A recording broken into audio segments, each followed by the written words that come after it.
Taped from New Jersey, it's the SNL Nerds, the show where two comics from New Jersey nerd out about Saturday Night Live. I'm your co-host, Darren Patterson. And I'm your co-host, John Trumbull. It sounded like you lost interest in our intro, like halfway through. Did it? I was trying to do something different with the voice thing. I did. Okay, all right. I don't know. I try to come out with the big gusto, and like I try to sound like a little nonchalant, but also a little like Z Morning Zoo-ish. And I guess it just comes out just like fuck this. I don't want to. Yeah, it seemed like it just lost steam halfway through. That's how it sounded to me. Maybe I am alone in that perception, but right. I will. Know. I will take your notes of. I'll take your notes and I will work on it and be better. Like, watch it. Next time it's my turn to do this, you're gonna see me just come out like a wrestling promoter. You're gonna bring the thunder. Yeah, just like I'm gonna do it through a bullhorn. Just from New Jersey, ha! Or something like that. Okay. No, I mean it was just we've done like 240 plus episodes of this thing, and you get used to hearing the intro in a certain way. And when one of us changes it up, it throws me. So. I'm trying to spice things up, baby. Trying to keep some spice in our relationship here. I get it. I get it. Yeah. But hey, speaking of spice, this movie's got a whole lot of oregano. Yeah. Oh, I see what you did there. Nice. It's pot, but they say it's oregano. But I guess it's actually oregano standing in for pot. We're doing the movie We're the Millers from 2013, starring Jason Sudeikis, Jennifer Aniston, and Will Poulter, and Emma Roberts, and Nick Offerman, and Catherine Hahn, and what's her name? Molly. Is it Molly Quinn or Molly O'Quinn? I forget which. Molly O'Quinn. Ed Helms is in this. Ed Helms is in this. Yeah. I mean, I think we decided to do this film because, it's 4th of July weekend when this episode comes out. Happy 4th, everybody. And we was like, hey, what movie takes place during July 4th weekend? It has an SNL cast member in it. And this was the one. And I said this one because I had seen it on TV. And I remembered enough of it that I remembered the climax takes place on the 4th of July. Yes, that's literally all the research that we do here at the SNL Nerds podcast. That's anybody can have their episode. That's what we do. Sometimes that's all you need. I mean, we try to be like halfway topical in our selection. I mean, we did Indiana Jones and the Temple of Doom last week because the new movie is just opening up. Right. And this one we just were like, 4th of July. Because we've already done Stripes, we've already done 1941 for previous 4th of July episodes. We've probably done something else. I think we've had other 4th of July episodes. But those are the only two I can think of right now. Yeah, same. Maybe Spies Like Us? Well, no, that doesn't make sense. I don't remember when we did Spies Like Us. I don't think we had any kind of topical tie-in on that. Who knows? What is time? What is it? Yeah, who knows? Yeah. We're the Millers, directed by Rawson Marshall Thurber, a man who directed one of my favorite comedies that's come out in the past 20 years or so, Dodgeball, a true underdog story. Yeah, I was watching the behind-the-scenes stuff, because I'd seen the movie before, so I was like, I'm going to watch the behind-the-scenes stuff first to kind of ease into the movie before I watch it again. Maybe I'll pick up some cool trivia or some things to keep an eye out for in the movie. And I was just like, oh, yeah, the director's name is really familiar. Where do I know him from? And I looked him up. Yeah, directed Dodgeball. Yeah, absolutely. And but I think recently it seems like he's done a lot of action movies because like the last 3 movies he's done have The Rock in them. He did Central Intelligence, which had The Rock and Kevin Hart. So that's more of a comedy action. He did that Red Notice thing that was on Netflix, I think. Red Notice and Skyscraper, which is straight up like action. So I guess he's like him and The Rock are homies now or something. I guess, yeah.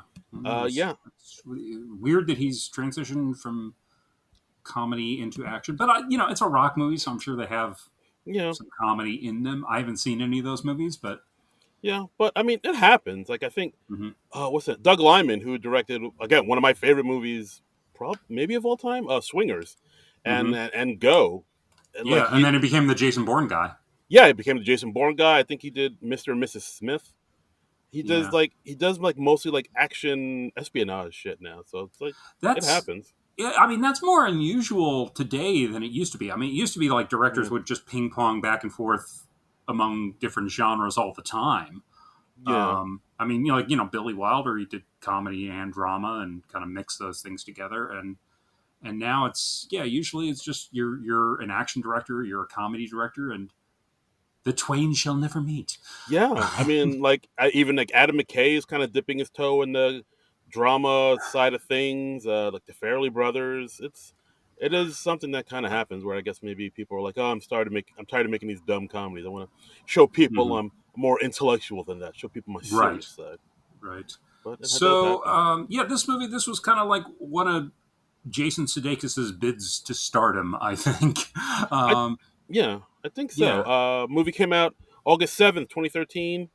Had a budget of 37 mil and made 270 mil. So not too shabby. did Not pretty too well. shabby. I was reading on IMDb; it was the 16th highest grossing movie of that year. So did Hmm. pretty well on the budget. I mean, you said the budget was 37 million, so that seems like a Yeah, reasonable amount, especially for the level of names we have in this thing.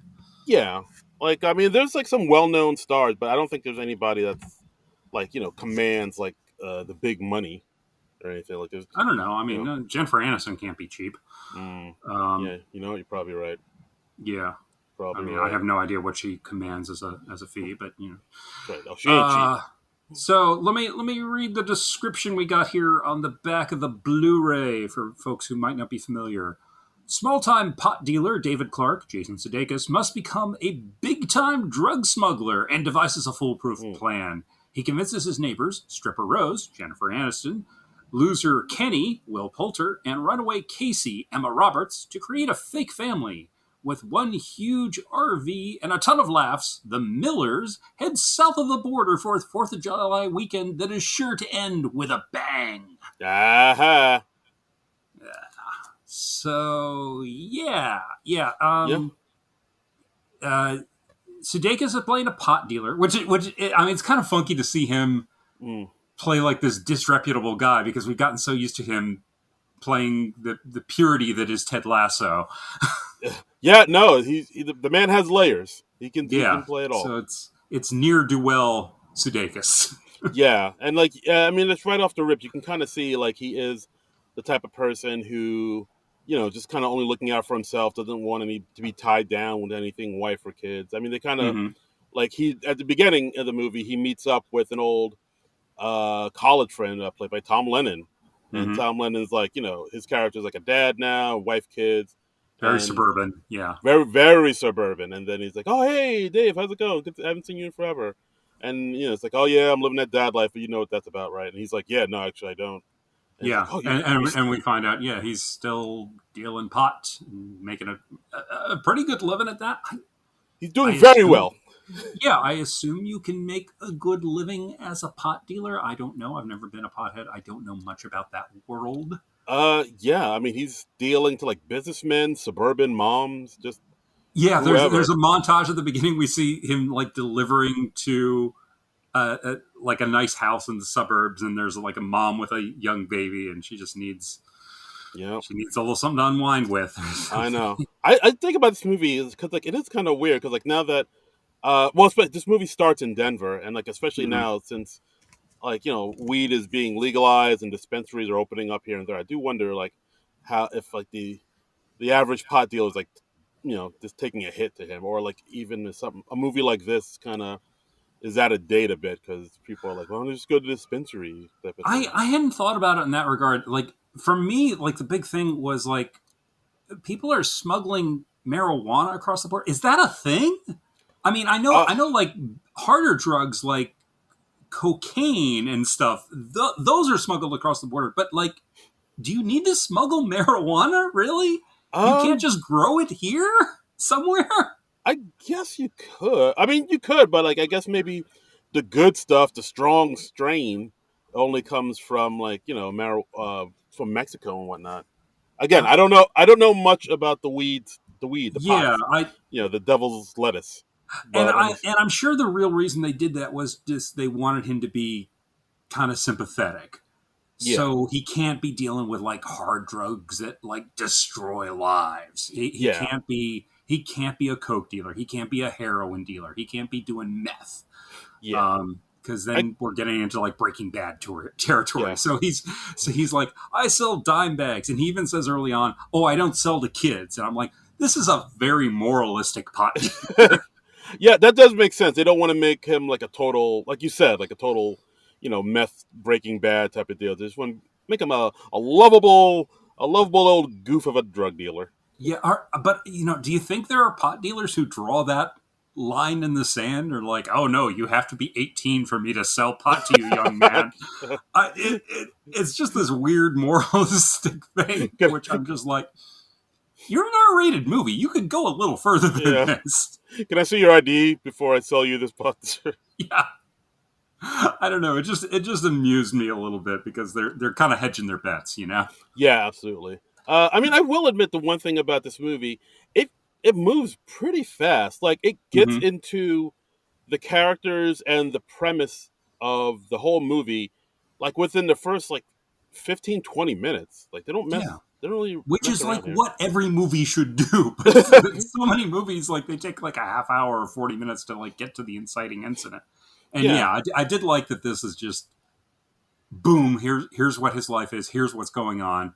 yeah, Um, and we see him early on. He's uh, he we see him interacting with Jennifer Aniston's character Rose, who is a stripper who lives in his building. Um, and right, she's in trouble because he says like her ex-boyfriend owes him $400, and apparently we find out later in the movie her boyfriend's just ran out on her and like drained all her savings. right. Like, max out all her cards and shit.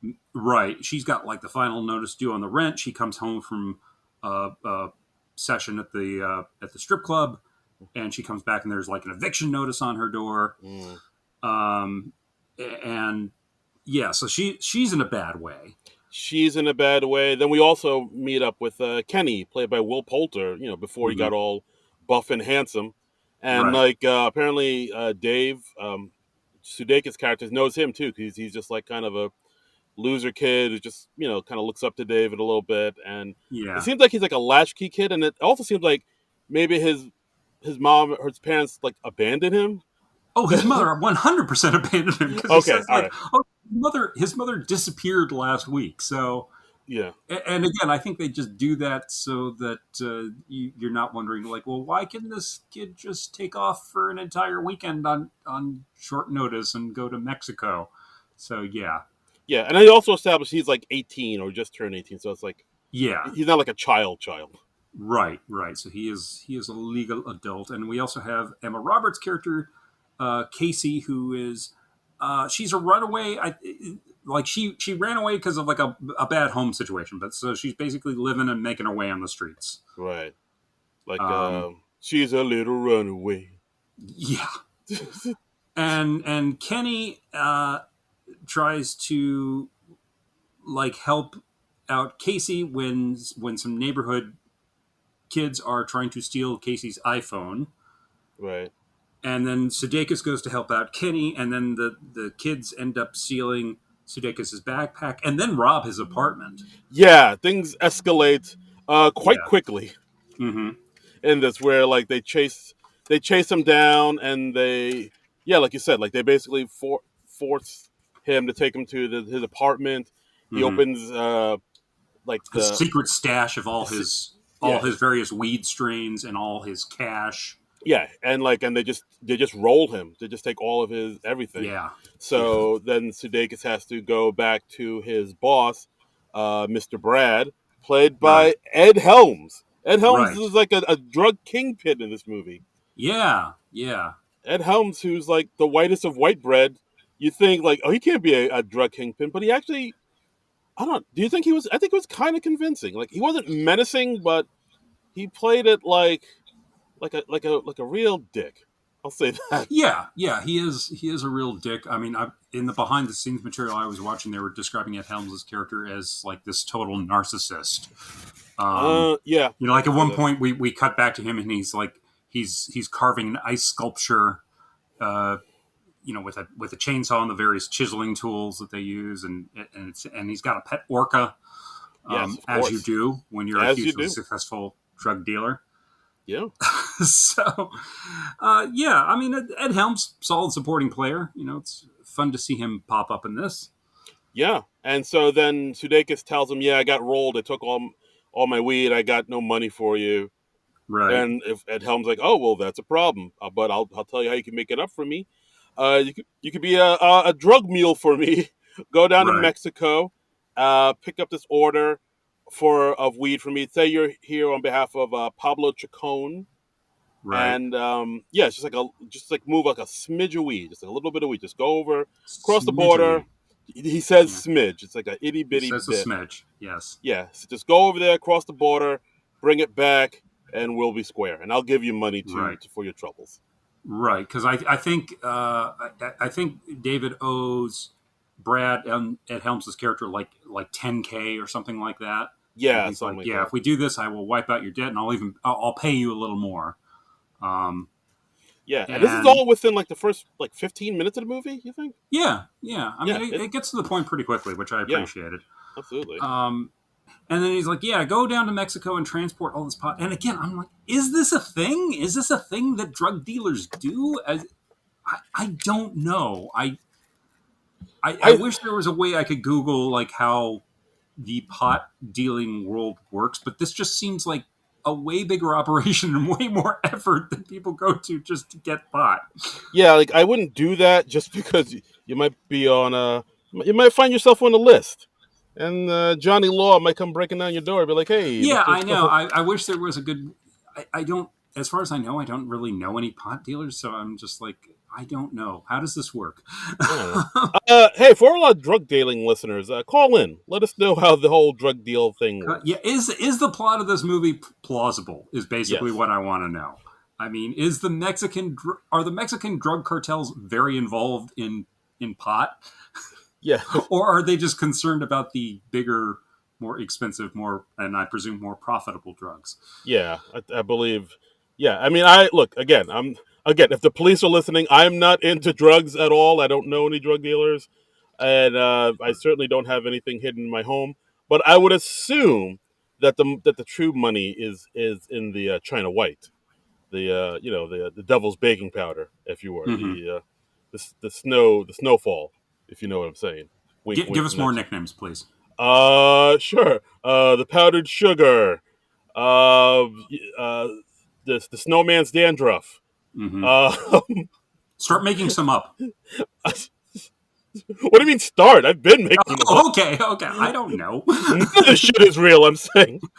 Okay, the snowman's dandruff I liked. You That like that was that? good. Oh, Yeah, that was excellent. I thought of that off the top of my smooth round head. Let's get that to All catch right. on.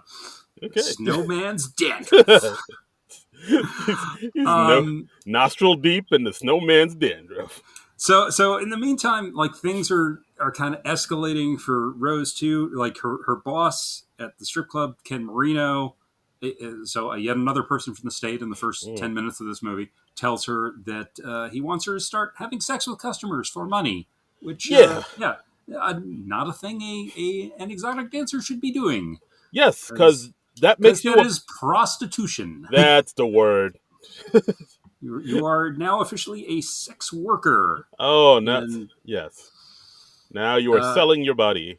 yeah. So she quits, and then she comes home to that eviction notice, and yeah, and so yeah, everybody's in dire straits, and Right. he David has already convinced the two kids to fly down to just across the border. They fly to like New Mexico, I think, They fly to Tucson. to Tucson. Okay, to Right, Tucson, because I Arizona. mean the whole thing is like Dave was gonna do it by himself, but then he talked to Kenny about it, and Kenny Hmm. was like, "Well, yeah, you could go down to Mexico by yourself, but you look like a drug dealer, like a one man by himself down to Mexico that looks shady as fuck." And Right. Dave was like, "Oh yeah, you're right." And then Dave sees like a RV with the family in it, and like Mm-hmm. the cops are helping out look for directions, and then he gets the idea like, oh, if we're like a family in an RV, the cops don't really suspect that, so Right. that's a great disguise. They'll just like wave you on through because you're just some dopey suburban family looking for directions and stuff. So that'll be a great cover. Right, right. So So he gets these two to agree to be his kids, and then Jennifer Aniston comes on the last minute, and she's like, "Okay, I will be the mom after all because things are that bad, and I yes, really need this money to clear off all my debts and avoid eviction and stuff like that." yes. Um, Yeah. So and of course we see that Rose and Dave, of course, they know each other, and of course they're not they kind of they don't like each other, but if movies have taught you anything, if when a guy and a gal don't like each other in the beginning of the movie, they're gonna love each other at the end.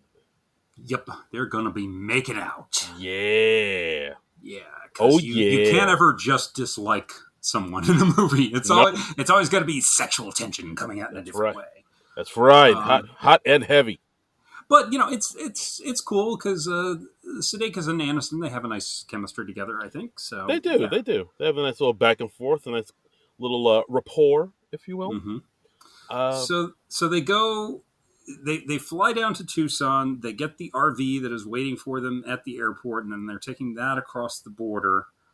And they go. They drive to the cartel thing, which is like this little village in the middle of, yeah, or well, not in the middle, but just over the border in Mexico. yeah. The compound. The compound, and there's like this big henchman guy whose character name is One Eye. And when I first saw this movie, I was like, oh, this is, they obviously wanted to cast Danny Trejo, but they couldn't get Danny Trejo, Yeah. so they got this guy. Yeah, I kind of thought Who, that too. yeah, because I mean, he's got he's got like the slicked back hair. I think he had a ponytail. He has got like this handlebar mustache thing, and everyone in the movie acts like he is utterly terrifying, but he's really just like kind of tall. Yeah, yeah, John, you could take him out. I think. Well, I looked him up on IMDb, and apparently he was a pro football player. He retired from the NFL after 14 seasons. His name is Matthew Willig. He played for 6 teams: the New York Jets, the Atlanta Falcons, the Green Bay Packers, the St. Louis Rams, the San Francisco 49ers, and the Carolina Panthers. Oh, He cool. went to 2 Super Bowls, winning one and losing the other. He is steadily rising up the acting ladder and receiving acclaim as his roles get bigger and bigger. Oh my. But he doesn't seem very fearsome to me. He looks like he is basically just not Danny Trejo throughout this Yeah. movie. And I'm just like, he looks like if Christopher Maloney was starring as Danny Trejo in like a reenactment for Unsolved Mysteries or something like that. He does look Maloney-esque. Now that He looks very Maloney-esque. It's like yeah. if Chris Maloney decided to dress up as Danny Trejo for Halloween, Yeah. this is what he would look like. You could say he's a phony Maloney. Yeah. Haha. So I find that kind of funny because it's just like you're a head taller than Jason Sudeikis, so now everyone's afraid of you. Yeah, exactly. I think that's why I think the camera angle was they're trying to shoot up at him to Yeah, make him look like way more taller than he was. It's like, oh, right. can you send some apple boxes or something, man? We got to make you look. And like I mean, he is in shape. The guy was an NFL player. I mean, Yeah, he's got some muscular arms, but it's not. You don't look at him and you're not immediately fearing for your life when you look at him. And right. like I mean, someone like Danny Trejo, he's a tough looking guy with all the tattoos and stuff. And yeah, he's machete. yeah, and he seems like a sweetheart in real life. But I know he's like done time in prison for something or Yeah. another. No, he's done some fucked up shit. He's done some stuff. The man has lived a life. You look He's- at Danny Trejo, the man has lived a life. Oh, his face and tattoos tell a tale. Yes. And you don't really get that from this guy. It's just like No. kind of a young, handsome guy with a handlebar mustache. Exactly. So, But that being said, I still wouldn't want to like fuck with him in a fight. Like he looks like he can handle himself all right. oh yeah, no. I mean, look, if we ever came to blows, he would fuck my shit up. Yeah, Undoubtedly. exactly. We're saying this Undoubtedly. Yeah, we're saying this in case he's listening. Like, dude, we don't want Yeah. this. We don't want no problems.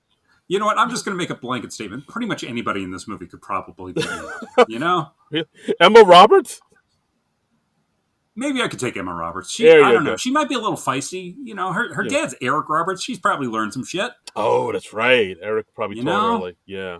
I didn't know that. Oh, Yeah. she's a nepo baby. Interesting. All right. Yeah. Yeah. And Julia Roberts is her aunt. So Interesting. And also, Emma Roberts was also in another movie we've talked about in this podcast, Celeste and Jesse Forever. She played Riley. oh, that's right. Yeah. That's right. Okay. Yeah. It's our second Emma Roberts movie. Wow, this is like a Emma Roberts podcast all of a sudden. Update all your SNL nerds scorecards at home. That's right. That's right, kids. So yeah, when they get down to the compound, they're just expecting to pick up a small amount of weed. I don't think they ever actually say the amount. They literally just say schmidge. Yeah. Of weed, and then they load up this entire thing with like literally 2 tons of weed. It's bricks upon bricks upon bricks. Right. Which, I mean, even if it is pot, it's just, that is now a major drug dealing operation. Yeah, it's stuff that can get you like serious jail time. I think they even Google it at one point, like, how much jail time can this get us? Right. Oh no. Right. And so they pick all the weed up, and then they drive off, and then shortly after they leave, this other dealer comes to the compound with this other suburban looking dude, and he was the guy that was supposed to get this huge amount of weed. Yes, and he is the real Pablo Chacon. Right. So they've inadvertently robbed this other drug dealer. And drug dealers don't like that. Yeah. Yeah, I understand. They're not really like live and let live type of people. They're just like, such is life. What you gonna do? Yeah. So they bear grudges. Yeah, it's a living. So they're off, and let's see, we're getting close to the Mexican border. There's a cop played by the great Luis Guzman. Oh yes, this scene. Who's like, hey, I will let you go, but you have to bribe me. Right. He wants like 1,000 pesos or $1,000. Right. It's 1,000. Yeah, he says 1,000. They assume he means $1,000, but it's actually 1,000 pesos. Right. But there's also some, wacky hijink mix-up things where he's like, I would like oral sex instead of the money, please. Yes. And Dave immediately says, no problem, Rose, go suck that man's dick. Right. And then we find out that Luis Guzman's character does not swing that way. He would like some oral favors from someone of the male persuasion. Yes. And then of course, and that's when he tries to talk Will Poulter into it. Yes, exactly. That's a thing I've kind of noticed is, Sudeikis' character is kind of a dick in this movie. I mean, still a lovable dick. Yeah. Still a lovable dick. I mean, we love him now because of Ted Lasso, but Sudeikis is very good at playing dicks. Yeah. I mean, he like one of his SNL characters was literally like two a-holes. So not very true. He's good at playing a-holes, and I think that is because he seems to be a fairly likable person in real life. So you can watch him play an a-hole. Yeah. You still go with him because he's a charming guy. Yeah, exactly. That charm, he's got personality. Personality goes a long way. Right. And you can get away with more and more horrible things if you are a charming person that people tend to trust. Let's not get political, John. I didn't know I was, but okay. Okay. Also, we should also mention back at the compound, one of the drug dealers' mother gives Kenny a basket of fruit, which, as it turns out, that's where that came from, right? Yes. Yeah, and it turns out, unbeknownst to them, the basket of fruit has a tarantula in it. So, but that'll come back into play later, kids. Way later, way down the road, So, okay, so they pay off the corrupt cop because they find out that he just wants 1,000 pesos instead of $1,000, and that's I forget what that translates to. And it's like $100 or something like that. Yeah, it's just an incredibly cheap bribe. He's really lowballing the bribe. Yeah, but it's a funny scene. Yeah, I think it was like $80. And he's like, here's 100. Just keep the change. It's fine. Yeah. Um, Oh yeah, then they get uh, to the border.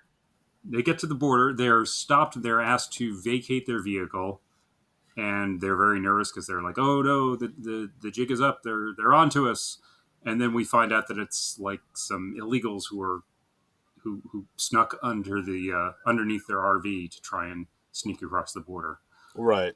And then, and that was a pretty tense scene because, like, I really thought there was no way they were getting out of it.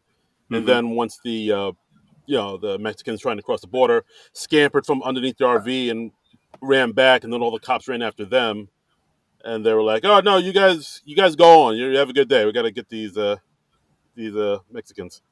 Right, It right, was like, ooh, and that was tight.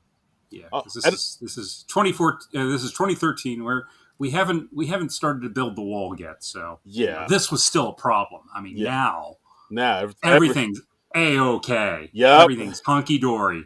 that's right. That Um, wall is up and shining bright. Yeah. yeah, That's right.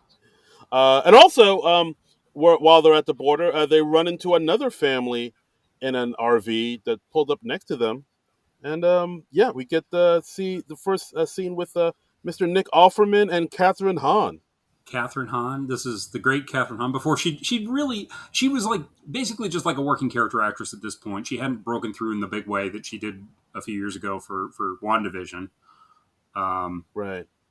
which was I think what made her a household name and all Uh, that. But yeah. here, this is the era when Catherine Hahn would just like show up in a movie or a TV show for a scene or two, knock it out of the fucking park because she's Mm. Catherine fucking Hahn, and then just go away to the next job. Yeah. So No, I agree with you. I think like the scenes with her in it are probably some of the funny scenes in this movie. She really mm-hmm. does some like steam sealing, pardon my French, shit in this Yeah, film.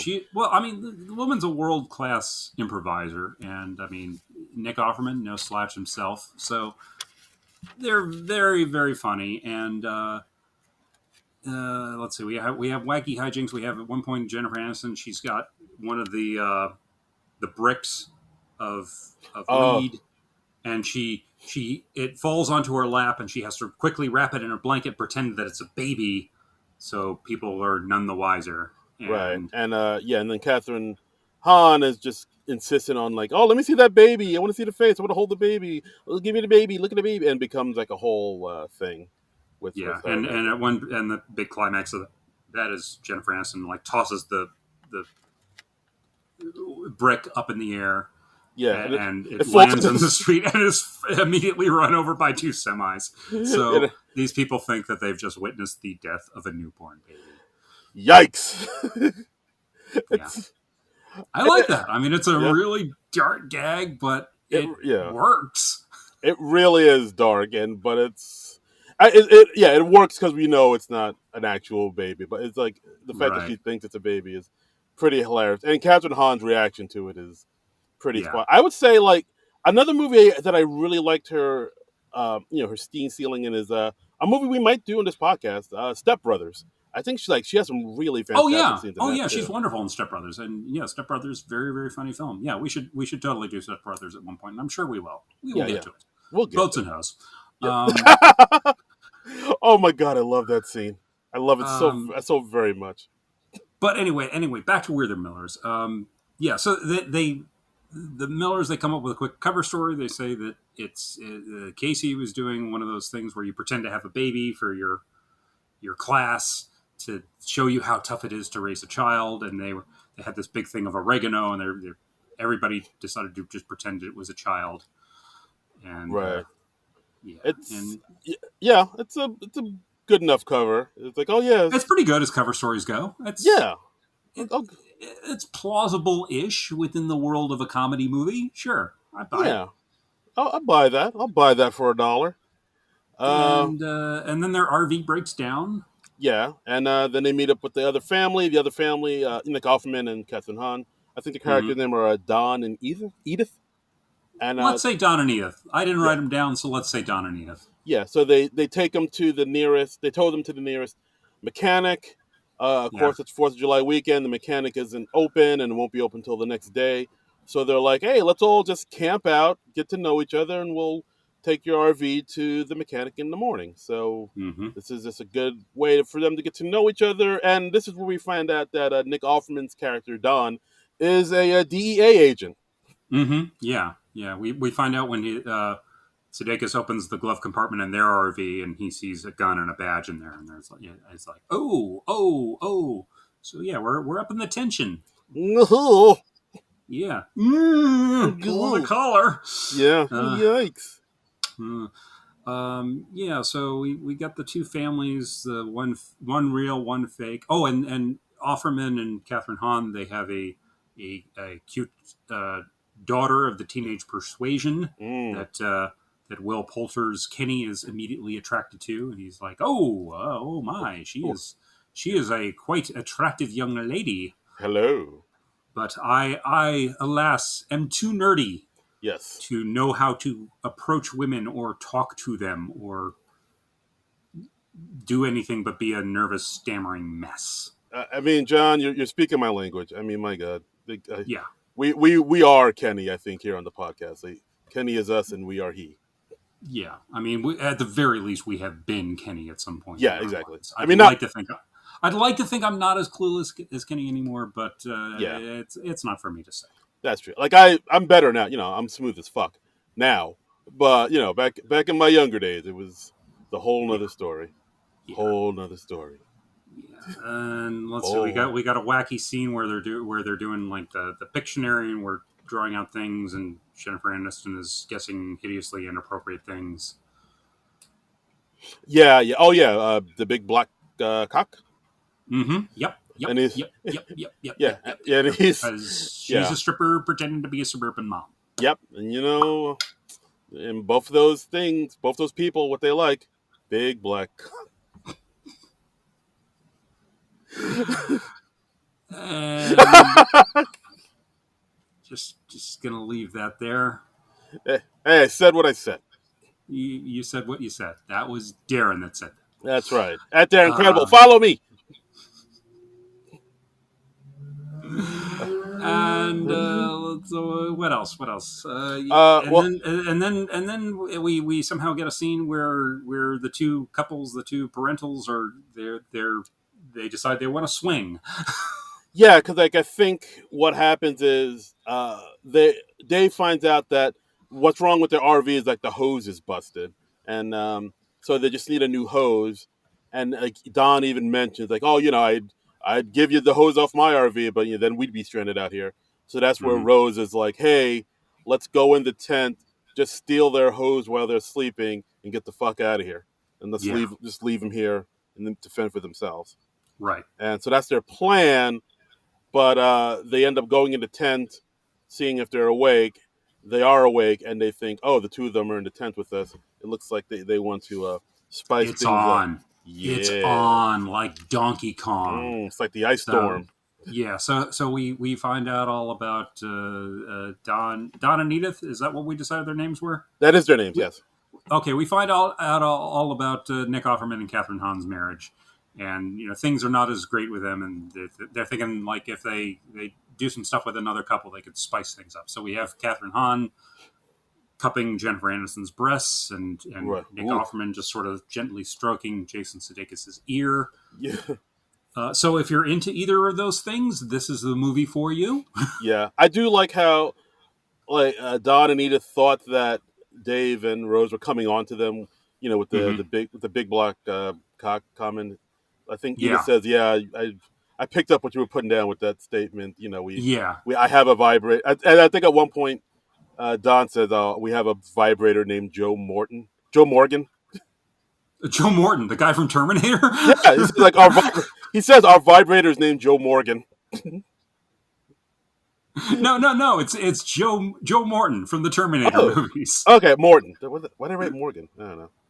But yeah, I think that's... No, because it just amuses me to think that they have a vibrator named after the guy from the Terminator movies. It probably was Joe Morgan. I did write down the name of the vibrator, but either way, it's a great name. Yeah. But yeah, he was a scientist who invented Skynet. Why wouldn't you want a vibrator modeled after him? I want to take over all the electronics. And then the vibrator becomes self-aware, and it's a whole thing. Yeah. Thank you for your cooperation. That's how Judgment Day happened. You're welcome. That's it.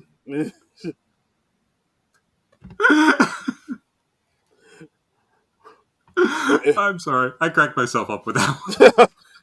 No, that's good. I like it. That's in my Terminator headcanon now. It is. Leave it there. That's where it belongs. So they have an awkward thing, and then also Kenny Will Poulter, he is too nervous to get anything going with sweet little Molly O'Quinn. I think her character's name is Melissa, because like, but she's into him too, and like the two of them like are talking and are getting very close by the tree, and like but awkward nerd love, and neither one can get the guts to make the first move. So Will goes dejected back to the RV, and Emma Roberts and Jennifer Aniston are like giving him advice. It's like, oh well, here's how you improve your kissing technique, and they both are kissing him to demonstrate. And then of course Melissa walks in on the RV, and right when he is switching back and forth between his supposed mother and supposed sister. Yeah, I was like, oh, this is boy, it's a little incest joke. Incestorama. Yeah. Incestorama. Yeah, because I think Kenny admits that he's never kissed a girl, even though he's like almost 18. So they teach him how to kiss and teach him techniques, and they're like, you should do this thing with your tongue, and then and he learns that thing with his tongue. And then like Dave comes in and he's just like, oh, I'm gonna take pictures of this. You have your first kiss. So of course Melissa comes in and is like, oh, they're just kissing each other while the father takes pictures of it. This is what's the word? Gross. Gross, or an OnlyFans channel in the making. Yes, exactly. Look, it's a gig economy. Hey, man. You do what you gotta do. No judgment. No shame. Yeah, price of milk is going up. Do what you gotta do. Yep. Do what you gotta do. Those eggs are expensive. Mm-hmm. So... so then it's the next day, Don and Edith leave them to the mechanic. I do like at one point when Edith says goodbye to Rose, like she hugs her and whispers in her ear, "You'll always be my special lover," and like smacks her on the back. I don't know. That's just a funny phrase to me. You'll always be my special lover. Again, Catherine Hahn, the woman's just brilliant. She is. She just knocks it out of the park whenever you give her anything. Yeah, absolutely. So then they go to the mechanic to get their RV fixed.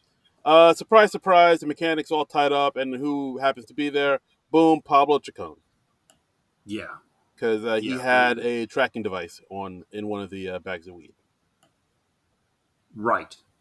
Which kind of begs the question, why didn't he follow the tracking device to the park where they were staying overnight? Why did he just wait for them at the mechanic? Outside of, like, screenplay contrivances? I don't know. See, I think they left their RV at the mechanic overnight, and then they... Oh, okay, all right. Then I take that back. That does make sense then. It's all there, man. Okay. It's all there. It's all there. I apologize to the screenwriters of We're the Millers. Okay. Forgive me for ever doubting you. That's right. So then, of course, they tie up the Millers family. The Millers try to talk their way out of it. And, of course, Dave's like, we're not even a real family. He's a latchkey kid. She's homeless. She's a stripper. And they're like, what? She's a stripper? And so we have this sequence where, of course, Jennifer Aniston has to prove that she is a stripper by stripping. Yeah, it's because she says, like, let me prove I'm worth more alive than dead. And then we literally have, like, this, like, Maxim magazine shoot to, like, Sweet Emotion, like, where she just, like, Yeah, by Aerosmith, Yeah.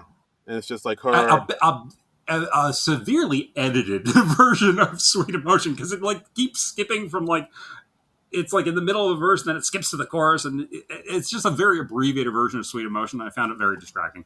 Yeah, it's, they gotta cut corners, man.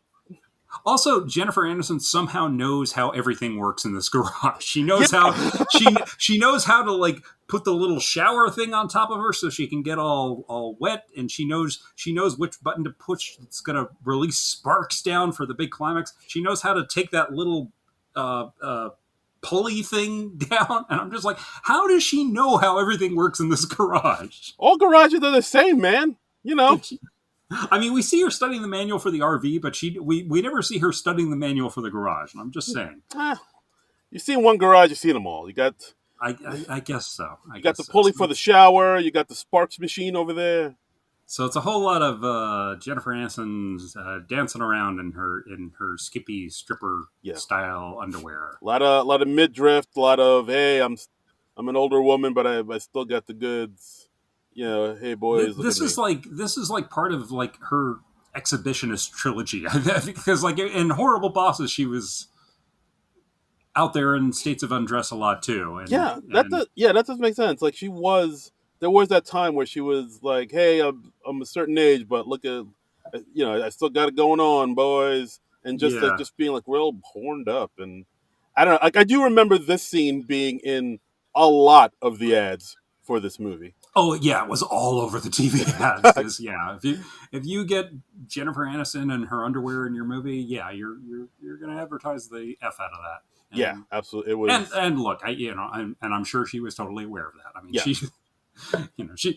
she'd been famous for, gosh, going on 20 years at this point. Ooh, are we so, going? We're going all the way back to the Leprechaun movie or something like that she was in. Well, I was thinking Friends. Oh, right, yes, of course. Friends, which premiered in 1994.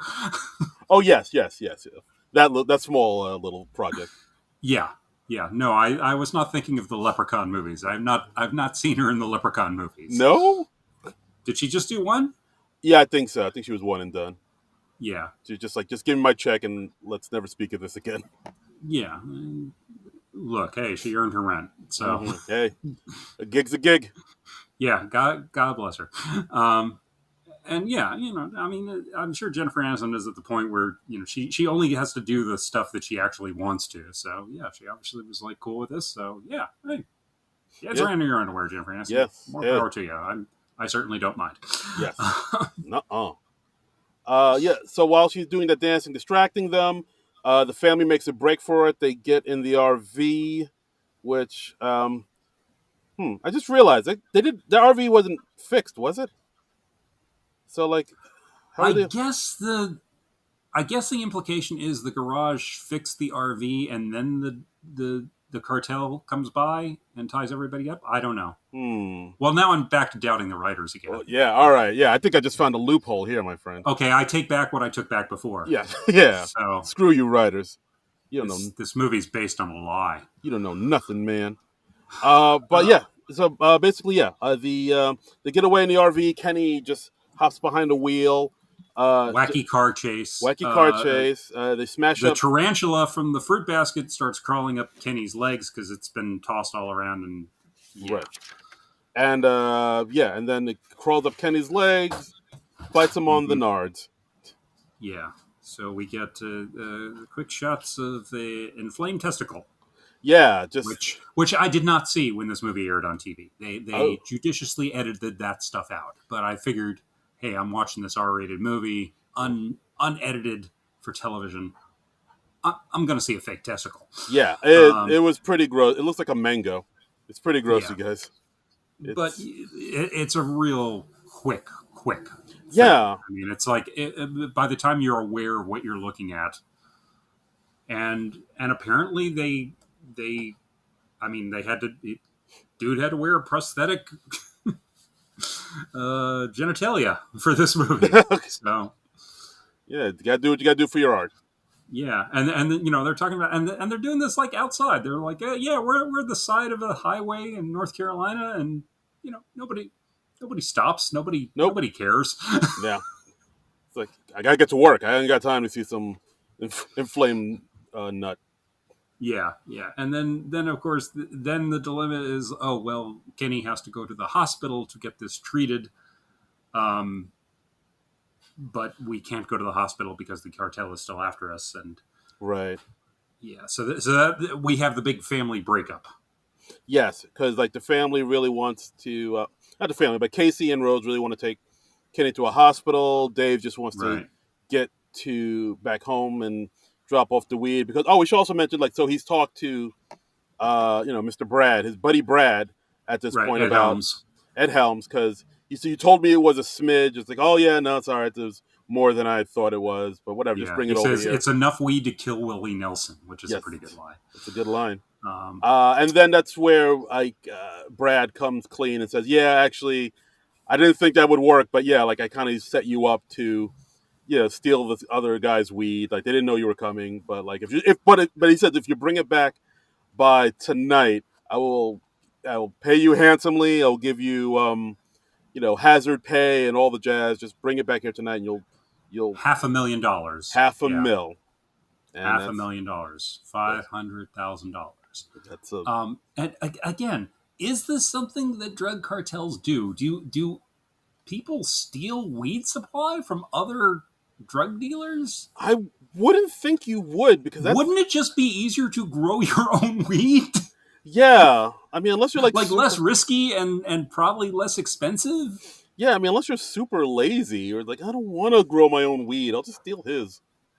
And I plus, mean, hmm, again, I don't know much about the weed dealing world, but if you can grow it in your bedroom with like a black light, I can't imagine that it's especially difficult. You it's know? it's not that. It's, from what I've heard, it's not.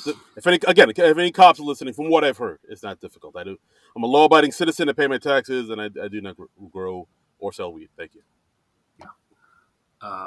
So yeah, again, doubting the movie. Again, all this doubt in this movie. Is pot dealing this big of a business? I don't know. I'm sincerely asking. I have no idea. Yeah, but at this point, like the fake family, they've kind of bonded and they do kind of like each other, and we're helping out Kenny with his romantic problems and Hmm. stuff, and Yeah, and we see even that David is becoming a little parental towards his fake kids, like when they go to a fairground to hide out for the night. yeah, Emma Roberts, she wants to hook up with this dipshit guy, Scotty P, yeah. who's very Kid Rockish. Yeah, just like long hair, Yeah, baseball cap. He looks like he grew up on new metal, rap yeah, rock, and then he talks, "Hey, what's up, y'all?" yeah. Know what I'm saying? Know what I'm saying? Know Yeah, what I'm I mean, saying? he's a teenage Kid Rock, Yeah, basically. ball with the Um, ball. yeah, um, and yeah, David's just kind of like, oh, really?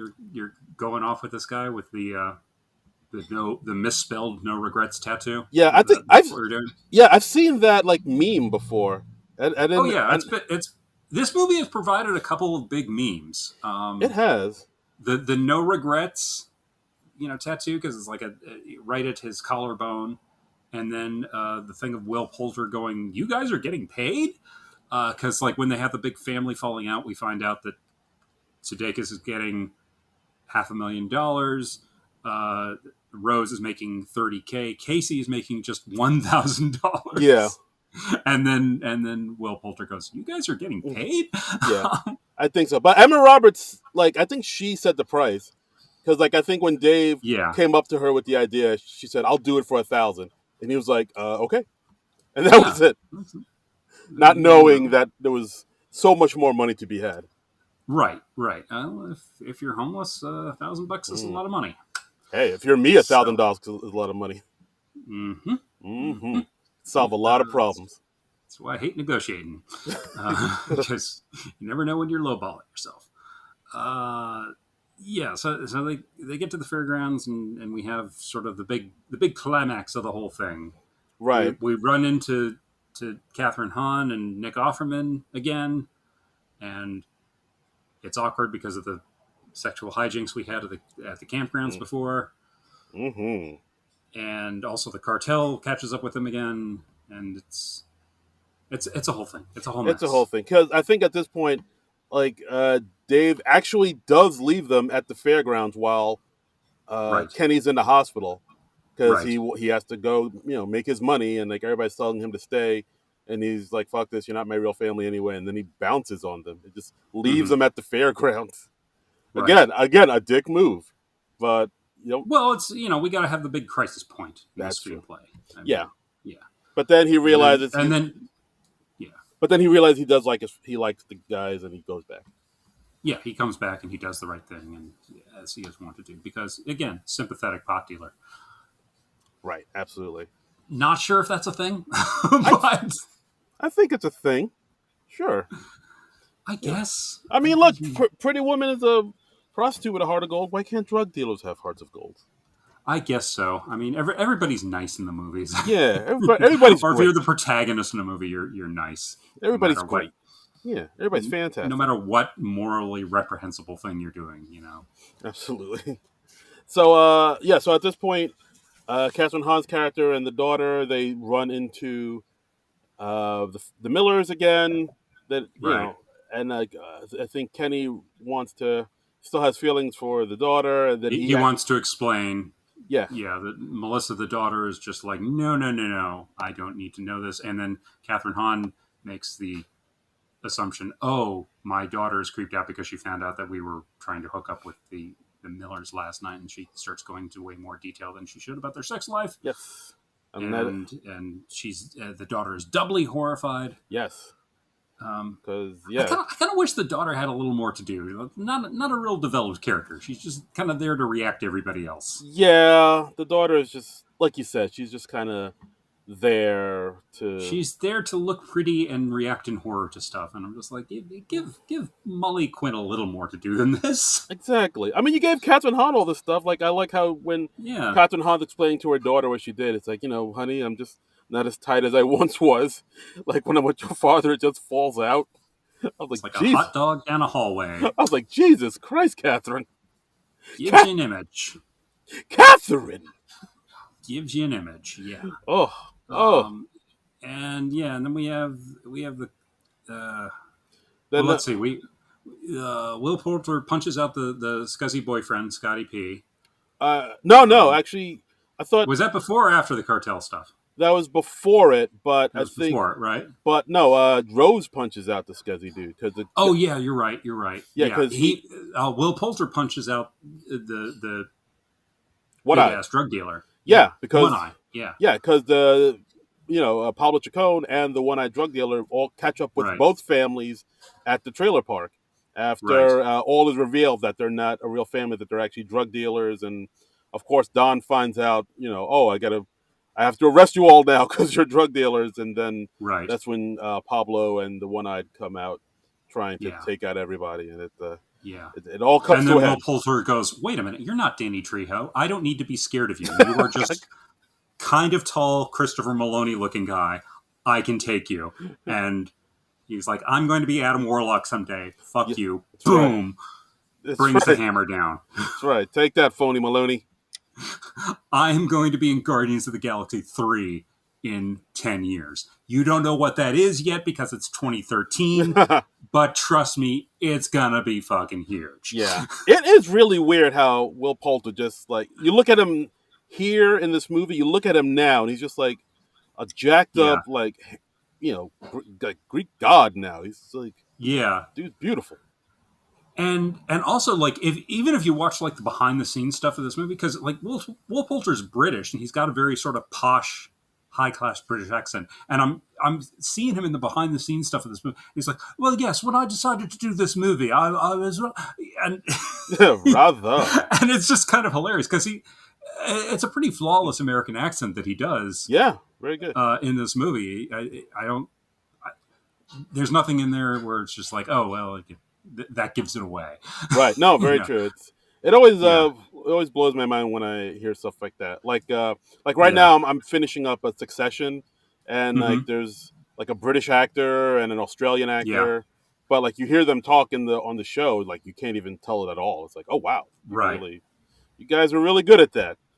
Yeah. It's like you're actors or something. I mean, I don't know if Will Poulter's like classically trained or anything, or if he's just good at accents, but he did a nice job. Yeah, well done. Yeah, he's very convincing as goofy American kid.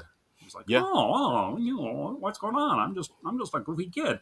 Um, and then you see him in the body, and he's like, oh yes, quite yes, oh Yes, yes, and uh, and then the fake testicle scene. Yes. yes, oh yes. We did quite a bit of research on that, and Yes. yes, the fittings were rather trying, and Yes. Yes. Rather trying. yeah. Uh, Um, where the hell are we? What are we doing? Okay. Well, okay, we punched out the drug dealers, and we've saved Nick Offerman and his family, and he's like, well, I still have to arrest you, Jason Sudeikis, because you are still a drug dealer and a drug smuggler, and I work for the DEA, and that is what I do. So I am going to arrest you now, but first, I am going to turn around and hug my family. Mm-hmm. So he kind of gives him an out. It gives him a little window to get away. Yes. And get away they do. Yeah, And but then and then the very next scene we see Sudeikis. He's turned informant and he helps turn in Ed Helms. yes, because like uh, Dave finally does come. He delivers the drugs to Ed Helms. Like, and he's like, "Oh, I can't Mm-hmm. believe you got it all here, but you are a day late, so I'm not going to pay you." And You're past Dave's the deadline. Yeah, yeah, but then Dave is like, "You were never going to pay me, were you?" And Brad's like, "Nope, never going to yeah, do it. I'm kind of a dick that way." And then and I don't again don't understand why the deadline is a thing. Like, does pot go bad? Do you can you not sell it just as well the next day? yeah, they're like avocados or bananas. Like you got to get I them just ripe. I so don't understand so much of the drug dealing stuff in this movie, but I'm fairly certain that none of it works like this. Pretty sure. Pretty sure. But yeah, and then we find out that yeah, David has actually turned in. He's turned, I guess, state's evidence, or well, I guess it's like a national sting operation now because we went across borders. Right. And we see Nick Offerman march in, and he's in his all of his DEA gear, and he's like, "Oh, hey, look at this! Look at 50 Cent here." Yeah. He's looking real Hank Schrader. Right, because he's in the vest, Mm-hmm. Kevlar vest, and he's got the badge hanging from the lanyard, and it's got DEA emblazoned on it, and yeah, I mean, and it's Nick Offerman with his mustache, so he looks badass. Looking badass. Yeah, and so we've turned in the real bad guy, and so now Sudeikis is going into witness protection for like 3 months, they say, which seems I think so. Yeah. yeah, which And seems like kind of quick, but I guess so. I guess yeah. I mean, with something like this, you think it'd take a little bit longer. yeah, But yeah, especially if they're being relocated and stuff, it seems like a lot of hassle to relocate somebody for just 3 months. yeah, exactly. And then I think Dave says, "Well, if I'm going in witness relocation, can I bring anybody with me?" And it's like, "No, you really can't unless they're, witnesses to what happened." And Yeah, cut to Rose, who we also find out is not even a real name. Her real name is Sarah. yeah, And so it's Sarah, Dave, Casey, and Kenny all living hmm together in witness relocation in a house in the suburbs as the Millers, as a fake family, as a and fake and family. and their new neighbors introduce themselves, and after there's a friendly, oh well, hey, nice to meet you, neighbor. They walk away and they're just like, why did they introduce themselves to us? That's fucking weird. Those, and then the camera pans down and we see that they're growing pot Oh, in their garden in their little suburban house. So I guess that's like sort of a sequel tease or something. maybe. Yeah, it is a little I bit mean, weird that they're gonna grow pot in a home that the government is like kind of paying for, and well, again, from what I understand about pot, super easy to grow yourself. yeah, So I guess. you get a few seeds, you light it, you water it, you I do mean, the thing that grows up. I imagine it's a little bit trickier than that. It's not like a chia pet. Like you gotta there's other steps No, involved. it's like a chia pet. It's exactly Oh, like is chia it? pets. Oh, Yeah, okay. yeah. All right. I think they actually make weed chia pets. Huh? We don't. I We think that is a thing. Weeda Pets? Is that a thing? Yeah. All right. Chia. Ooh. Okay. It just grows out like a little Bob Ross afro. Oh, I love It's it. yeah, All right. Well, I mean, Christmas is coming. I guess I got my gifts to pick out. yeah, sure. You know. Yeah, and that's the movie. This is my first time watching it, and I really dug it. That was a fun time. Yeah, I enjoyed it. I just randomly came across it on TV one day, and I don't know. I might have liked it a little less if I went to see it in the theaters, which I didn't at the time. I saw it like years afterwards when it just popped up on TV, I think it's like a perfect type of movie just to have on when you are putting around the house and doing some other things. Um, And I don't really mean that in a bad way. It, yeah, it has some very funny moments, but I don't think it's as funny as like certainly not as funny as Dodgeball. Um, yeah. No, I'll admit that. I think Dodgeball is funnier, but this yeah, is yeah. I would say this is enjoyable. I mean, yeah, again, I still think the funniest stuff is with Catherine Hahn. But hmm yeah, overall, I thought the movie was fine. I see what you mean by it being like just a regular TBS background type of movie because you don't have to really follow it too closely nah, to understand what's happening. But it's just like it's a little bit of light entertainment. You'll get some chuckles here and there, you know. hmm But it's nothing that'll like rock your world. yeah, yeah. I mean, I gave it like 3 stars out of 5, and I think that's good. Yeah, I'll go with that. I'll Yeah, go with that. All yeah. right.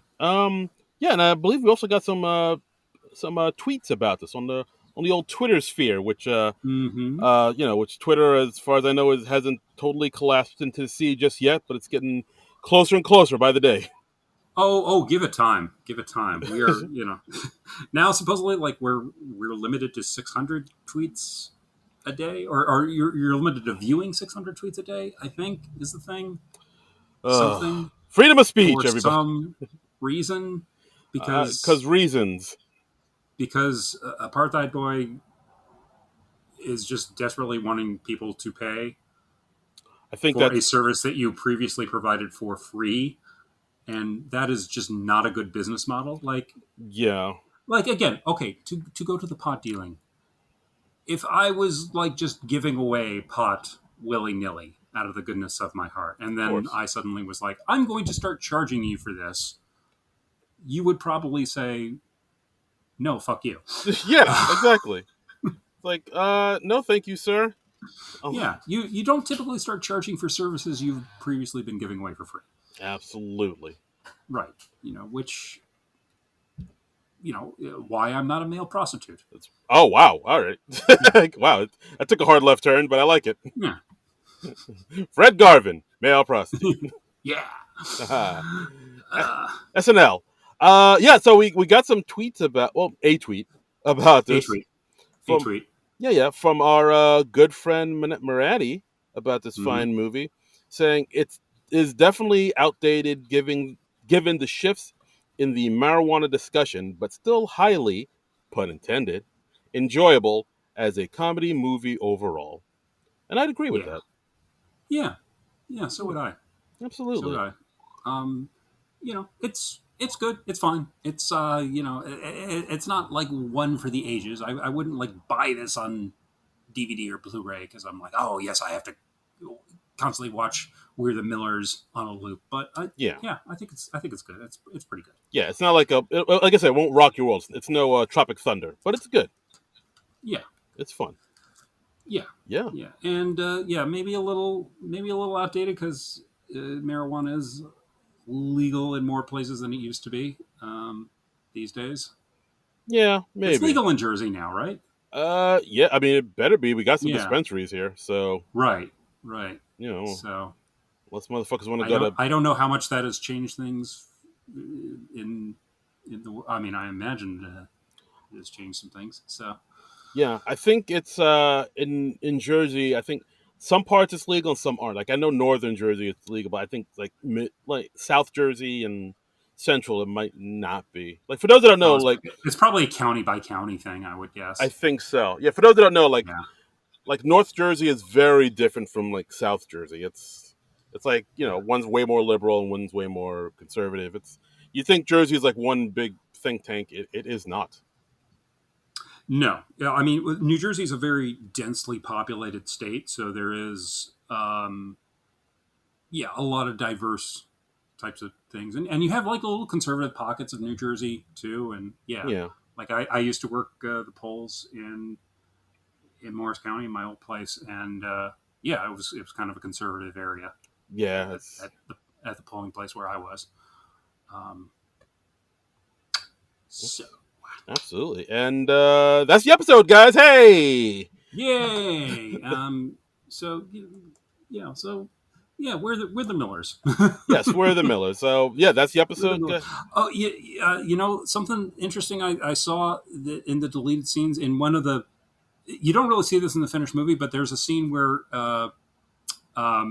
Sudeikis is like selling pot to somebody, and one of his customers is Brendan Hunt from Ted Lasso. Oh, Coach Beard. no way! Yeah, I spotted him in the behind the scenes stuff. I was like, oh, that's neat. I missed that in the movie, and then I watched the movie, and it's like, oh, yeah, he's not really visible in the movie. Okay, Yeah, that makes sense. Because I mean, from what I've heard in interviews, like him, Brendan Hunt, and like Sudeikis go back a long way. Like I think they're old buddies. They're old buddies. Yeah. So I was like, oh, look at that. Sudeikis got his buddy in the movie. That's yeah, nice. yeah. Like they came up like doing sketch comedy and IO together, and so right. That's dope that he got him into the movie. But I thought so. And he wasn't, especially it was pre-facial hair Brendan Hunt. So it was I was like, but no, that's neat. And they behind the scenes featurettes are okay. Yeah, Coach Beardless. Yeah, Coach Beardless. Nice. So there's a cute blooper. They have some bloopers in the end credits, which I think are pretty cute. Like they have one where as a prank, they're supposed to play the TLC song Waterfalls on the stereo in the RV, and they punch up the theme song to Friends just to get Jennifer Aniston, and the look on her face when that song comes up is pretty hilarious. It's like that goddamn song. She looks so dismayed. She's just like, it's gonna follow me. That song's gonna follow me to my grave. I gotta hear this goddamn song one more time. Yeah, and I can't be too horrified because I'm being filmed. Yeah, I gotta be a good sport about this. And but she just, for a moment, she just looks so dismayed. Yeah, I get it. And the others are just loving it. Sudeikis is like loving twisting the knife. Emma Roberts, she's just like genuinely into it. Like when she does the lyric, when the rain starts to fall, she like mimes rain falling. You can tell she was a Friends fan. Yeah, she gets it. She gets it. And Will Poulter is probably like, yeah, we got friends in England too. Yeah. It's not quite my thing. I'm more of a masterpiece theatre person. Upstairs, downstairs is more my speed. But Friends was quite good for what it was. Indeed. I was more of a fan of the young ones, as it were. Yes. And then he adjusts his monocle and Because that's how all English people talk to us. Yes, and they all have monocles. Yes. Rather. Yes. I mean, if you're into that sort of thing. Yes. And, and we ended on our horrible British accents. And that's the episode, guys. Thanks again for listening, as always. You can follow the podcast on Twitter before Twitter just totally implodes at SNL Nerds Show. You could follow me on Twitter and Instagram at Darren Credible. That's DARIN Credible. Yes, you can follow me on the Twitter and the Instagram, and maybe I'll start using Instagram now that Twitter is circling the drain. You can follow me at Trumbull Comic. I'm the same thing on both places. So do that, and hey, if you know another social media place we can flee to, yes, let us know. I mean, I'm hearing a lot about Blue Sky now, and Mastodon, Hive. There doesn't seem to be one predominant thing that's like replacing the hellscape that is Twitter now. Yes. We're looking for lifeboats, people. Where are the lifeboats? Yeah, just throw us a freaking life preserver, please. What escape pod are we all going to once this planet becomes uninhabitable?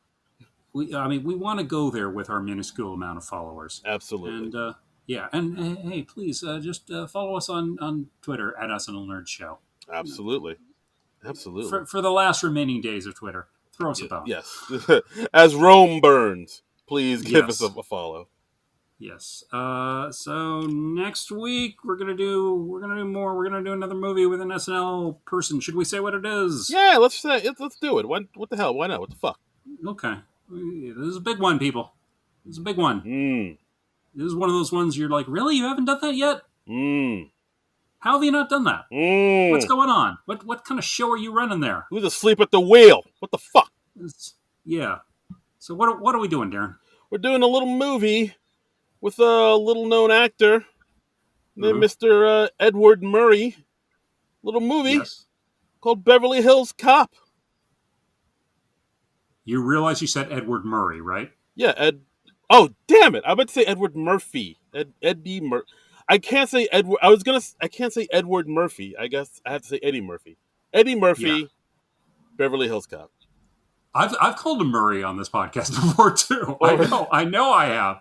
I know I have. I slipped up and it's just because, especially if like you say Bill Murray and then Eddie Murphy in quick succession. Yes. Succession. It's very easy to mess that up. Murphy Murray. Yes. Oprah Eddie Uma. Murphy, Beverly Hills Cop. So yes. This was kind of the thing that really catapulted him into superstar status. Yeah, I mean, I think this is the fourth movie he ever did. I know the first one was 48 Hours, which huge hit. Trading Places, huger hit, which we've talked about in the podcast. Yeah. Third movie, Best Defense.